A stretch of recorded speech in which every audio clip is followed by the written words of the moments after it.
राहुल नाम का एक लड़का था जो एक छोटे से गांव में रहता था। उसका सपना था कि वह एक दिन आसमान में सबसे ऊंची उड़ने वाली पतंग बनाए। लेकिन गरीबी के कारण उसके पास अच्छे धागे, रंगीन कागज और मजबूत बांस नहीं होते थे। गांव के बच्चे अक्सर उसकी साधारण पतंग देखकर हंसते और कहते, तेरी पतंग उड़ने से पहले ही कट जाएगी। राहुल चुप रहता, लेकिन उसके दिल में यह विश्वास था कि मेहनत और लगन से वह अपनी पतंग को सबसे ऊंचा उड़ाएगा। एक दिन गांव में मकर संक्रांति का मेला लगा। आसमान रंग बिरंगी पतंगों से भर गया था। हर कोई अपनी सबसे सुंदर और बड़ी पतंग दिखा रहा था।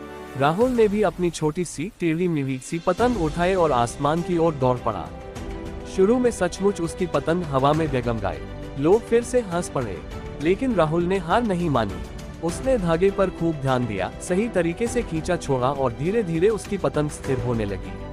अब वह दूसरों की पतंगों के बीच अपनी जगह बनाने लगी। बच्चे चुप हो गए, क्योंकि वे देख रहे थे कि जो पतंग सबसे कमजोर दिखती थी वही अब सबसे ज्यादा ऊंचाई पकड़ रही है। तभी अचानक तेज हवा चली। कई बड़ी और रंगीन पतंगें आपस में टकराकर कट गईं, लेकिन राहुल की पतंग मजबूती से हवा में डटी रही। उसकी आंखों में चमक आ गई और भीड़ में तालियां गूंज उठी। गांव के बुजुर्ग ने उसके कंधे पर हाथ रखकर कहा, बेटा, पतंग का रंग या आकार मायने नहीं रखता। असली ताकत उसकी डोर पकड़ने वाले हाथों और उसके उड़ाने वाले इरादों में होती है। तूने साबित कर दिया कि मेहनत और विश्वास से अधूरी चीज भी पूरी बन जाती है। उस दिन राहुल की पतंग सबसे ऊंचाई पर उड़ रही थी। गांव के बच्चे जो कभी उसका मजाक उड़ाते थे, अब उससे पतंग उड़ाने की कला सीखने लगे।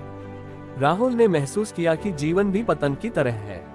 परिस्थितियां हमें नीचे गिराने की कोशिश करती हैं, लोग हंसते हैं, ताने मारते हैं, लेकिन अगर हम अपनी डोर यानी विश्वास और मेहनत मजबूती से थाम ले तो कोई हमें ऊंचाई पर पहुंचने से नहीं रोक सकता। तो दोस्तों, ये कहानी हमें सिखाती है कि हालात कैसे भी हो, संसाधन कम हो या लोग मजाक उड़ाएं, अगर मेहनत और आत्मविश्वास है तो सफलता निश्चित है। अगर हमारी वीडियो आपको अच्छी लगी तो हमारे पेज को यानी motivation_12937 को सब्सक्राइब जरूर करें।